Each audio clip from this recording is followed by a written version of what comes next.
Today we're going to be making this overgrown golden skeleton as a set piece. Hi, I'm Seb and I make stuff.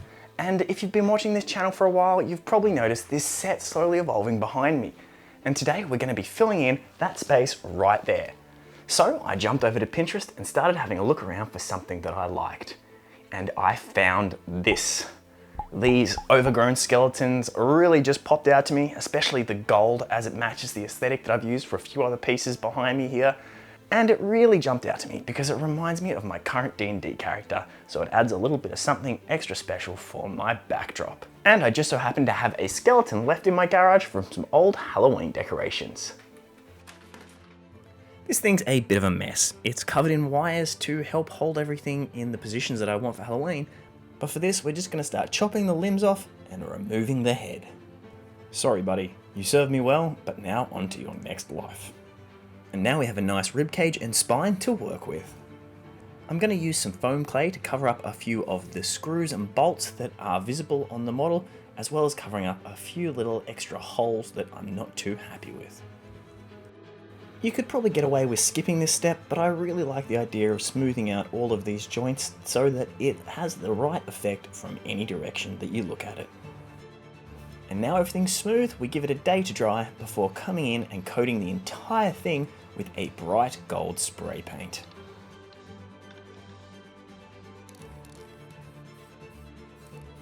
Once the first layer was dry, I spotted a whole heap of little imperfections, so I came in with some sandpaper and cleaned these all up before giving the entire thing a second coat in that same gold spray paint. And while that was drying, it was time to build a base. So I got some old wood that I had left over from some other craft project and chopped it down to size. I then grabbed a 19mm piece of dowel and cut it down to be our actual stand before marking out the center of our base piece, adding this curtain rod holder and drilling out the hole underneath. Give that a quick clean up, grab out our dowel and stick it into the base hole. I gave this a quick knockdown with a hammer and then glued it in place. After a quick check that our height is right, I took this outside and gave it a paint in a matte black. Starting off with a matte black spray paint before I ran out and then grabbing out a theatre black paint to give it an extra couple of coats. Once that was dry, it was time to attach our base skeleton. So I figured out the height that I wanted and I grabbed out a Japanese handsaw and cut a couple of notches into the back.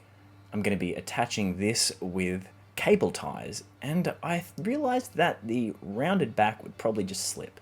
So cutting a couple of small notches into the back, reattaching the skeleton to the right height and tightening off the cable ties.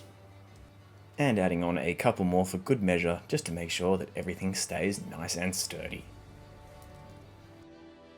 We're now left with a nice golden skeletal base, but it needs a little bit of extra life. So we're going to grab out a big pile of artificial plants and start playing around with how we want these to go into our base. We've got some flowers, some ferns, and a few other random bits and pieces that I'm going to chop up, glue back together in little patches, and start adding to our skeleton. I'm starting out with the biggest leaves being these fern bases, sticking them to the spine and poking them out through various parts of the rib cage. This is going to build up the biggest bulk of our foliage on this guy, so it's a good place to start off. When most of my bigger batches were glued in, I started to grab out a few one-off leaves to fill in a few of the gaps, and then started adding in a few different variations of leaves that I've picked up along the way. The more variation, the more natural this kind of stuff looks. So we just keep grabbing different types, sticking them down with the hot glue gun, and cutting off any excess. Now it's time to add in some flowers to give ourselves a pop of colour. I'm going to stick a whole heap of these guys all over the place, pretty much anywhere that I think looks interesting. And then once again, coming in with some variation. So I grabbed some of these smaller white flowers and started poking them into all of the gaps around the place to give us another little bit of difference. As you know from most of my builds, I really love the idea of as many different types of variation when I'm doing a nature style build.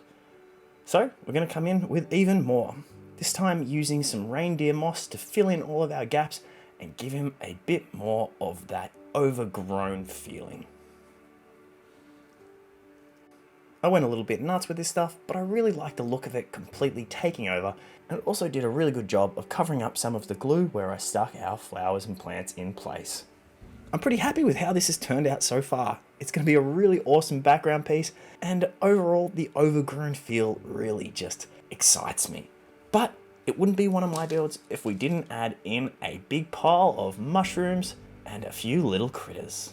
I had these left over from my overgrown skull that I did really early on in this channel, and it seemed like a great opportunity to add a few tweaks to the paint jobs and stick them down to add those final details to this build. All of these mushrooms and critters got stuck down with super glue and using an accelerant to help it dry nice and quick so I wouldn't have to wait around holding them in place. The most difficult part was trying to decide where to put this snail. There were so many options, but eventually I landed on this section here. So I grabbed some super glue, gave him a healthy coat, and stuck him in place. And with that, our build is done. This thing turned out beautifully. We've got a lot of this overgrown foliage style artificial plants, but also a little bit of something extra with the creepy crawlies and the mushrooms that really gives it that personal vibe of my kind of builds. I'm stoked with how well this turned out for such a simple build. All you really need is a Halloween skeleton and you're good to go. So let's throw this in place and see how it looks on my set.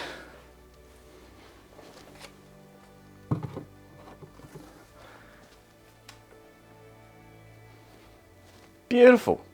Fits that gap perfectly. And there we have it. My set is starting to come together. I think I need a few more things hanging up on the walls and fill in a few more gaps with some future builds, but ultimately I'm pretty happy with where this is going. I hope you guys have enjoyed this, and let me know in the comments if you'd like this sort of expansion into some other different kinds of crafts outside of the miniatures world. Otherwise, let me know if you want me to get back to my mini builds, which I do have a few planned coming up, but I don't want to release them until I've played the game that they're built for, as I want to keep it all a surprise for my players. All you need to know is that I'm running a one-shot over at Tomes and Tales set in the Feywild, and I have a handful of builds ready to go. You might have even spotted a couple of them hidden away in some of the shots on this video. Until next time, let me know in the comments below what you guys thought of this build, and never stop making stuff.